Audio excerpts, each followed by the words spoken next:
എന്താ വേദം നമ്മളെ അറിയിക്കുന്നത്? ഈ പ്രപഞ്ചത്തെക്കുറിച്ച് മാത്രം ഒരൊറ്റ വരിയിൽ വേദത്തെക്കുറിച്ച് പറയാം. ജാതിക്കും മതത്തിനും ഇസത്തിനും പ്രായത്തിനും വർഗ വർണ്ണ ഭാഷ ലിംഗ വ്യത്യാസങ്ങൾക്കും അതീതമായി മാനവരാശിക്ക് സ്വീകരിക്കാവുന്ന സന്ദേശങ്ങൾ മാത്രമുള്ളതാണ് വേദങ്ങൾ. ഒന്നും കൂടി ഞാൻ പറയാം.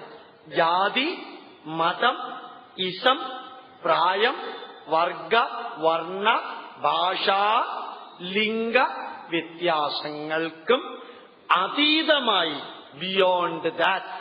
ചില വീടുകളിൽ പോകുമ്പോ തൃപ്പൂണിത്തുറയിൽ 2-3 വീട്ടിൽ കണ്ടു ബിവെയർ ഓഫ് ഡോഗ്സ്. മോളില് മലയാളത്തിലെ നായ്ക്കളെ സൂക്ഷിക്കാം. ആ വീട്ടിലെ വ്യക്തിയെ എനിക്ക് നല്ലോണം അറിയാം. ഞാൻ അയാളെ കണ്ടപ്പോ ചോദിച്ചു, തന്റെ വീട്ടിൽ ശരിക്ക് പട്ടിയുണ്ടോ? അല്ല, താൻ വെറുതെ ബോർഡ് വെച്ചിരിക്കുകയാണ്. വെറുതെ വെച്ചിരിക്കുക സാറേ. അത് വെച്ചാൽ ഒരാളും ഭിക്ഷ ചോദിച്ചോണ്ട് പിച്ചക്കാരൻ വരില്ല. അപ്പോ പട്ടിയുടെ പടമുണ്ട്, 10 രൂപയുടെ ആ ബോർഡ് മാർക്കറ്റിൽ കിട്ടും. അത് വെച്ചാൽ പേടിക്കാനേ ഇല്ല. പട്ടിയുണ്ടെന്ന് പറഞ്ഞാൽ ആരും വീട്ടിനകത്തേക്ക് കയറില്ല. ഒരു ബോർഡ് വെച്ചിരിക്കുക. ഞാനൊരു കഥ പറഞ്ഞതല്ല, കണ്ടത് പറഞ്ഞതാ. അപ്പൊ എന്താ ഇതിന്റെ അർത്ഥം? നമ്മള് വേദങ്ങളിലുള്ളത് നമ്മൾ ഇതുവരെ ധരിച്ച അബദ്ധങ്ങളല്ല എന്നെങ്കിലും ഒന്ന് മനസ്സിലാക്കിയാൽ അടുത്ത നിങ്ങൾക്ക് സൗകര്യം കിട്ടുമ്പോ ഒരു 10-100 സന്ദേശങ്ങൾ നിങ്ങൾക്ക് പഠിക്കാൻ സാധിക്കും. 10-100 സന്ദേശങ്ങൾ പഠിക്കാന്ന് പറഞ്ഞാൽ മാതൃഭൂമി പേപ്പർ വായിക്കുന്നത്രയേ ഉള്ളൂ. കോംപ്ലിക്കേറ്റഡ് അല്ല. നന്മകളെന്ന് നമ്മൾ വിചാരിക്കുന്നത് എന്തെല്ലാമാണോ അത് തന്നെയാ വേദത്തിൽ നൽകിയിരിക്കുന്നത്. വീണ്ടും ഞാൻ പറയുന്നു, നന്മകളെന്ന് ഞാൻ നിങ്ങളുടെ അടുത്ത് ഒരു പേപ്പർ തന്നു പറയാം. നിങ്ങൾക്ക് നന്മകളെന്ന് തോന്നുന്നത് എഴുതാം. നിങ്ങൾക്ക് പറ്റും. സത്യം വദ ധർമ്മം ചര സ്വാധ്യായാൻ മാ പ്രമദ സത്യാന്ന പ്രമദിതവ്യം ധർമാന്ന പ്രമദിതവ്യം ഭൂത്യൈന പ്രമദിതവ്യം കുശലാന്ന പ്രമദിതവ്യം ദേവപിതൃകാര്യാഭ്യാം ന പ്രമദിതവ്യം പിതൃദേവകാര്യാഭ്യാം ന പ്രമദിതവ്യം മാതൃദേവോ ഭവ പിതൃദേവോ ഭവ ആചാര്യദേവോ ഭവ അതിഥിദേവോ ഭവ രാഷ്ട്രദേവോ ഭവ.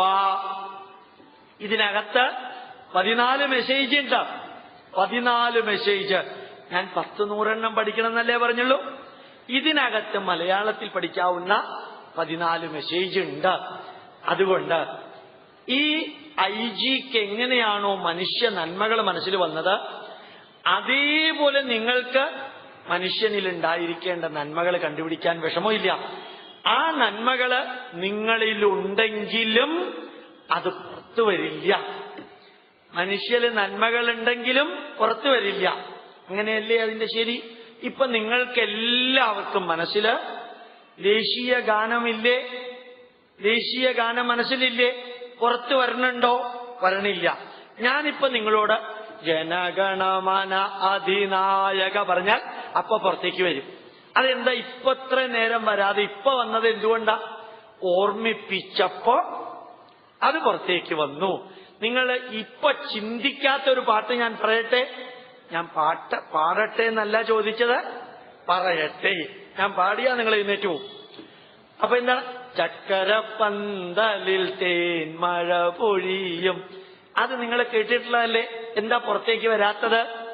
മനസ്സിനകത്തുണ്ടെങ്കിലും പുറത്തേക്ക് വരണമെങ്കിൽ അതിന് സാരൂപ്യമായ ഏതെങ്കിലും വരണം. പ്രത്യയ സാരൂപ്യമിതരത്ര. അതുമായിട്ട് ബന്ധം വരണത് വന്നാലേ അകത്തുള്ളത് പുറത്തേക്ക് വരുള്ളൂ. അപ്പൊ വേദങ്ങൾ എന്താ നമ്മളോട് പറയുന്നത്? നമ്മളുടെ മനസ്സിലുള്ള നന്മകളെ, നമുക്കറിയാവുന്ന നന്മകളെ ഒന്ന് ഓർമ്മിപ്പിക്കാനാണ് വേദം കേൾക്കണമെന്ന് പറയുന്നത്. വേദം കേൾക്കണമെന്ന് പറയാൻ കാരണം ഇതെല്ലാം നമുക്കറിയാം. ശരിക്കും പറയാറുണ്ട് Swami Vivekanandan, education is nothing but the manifestation of the perfection which is already present in us. It is the manifestation, perfection of the manifestation which is already present in us. നമ്മളിൽ തന്നെ അറിവുണ്ട്.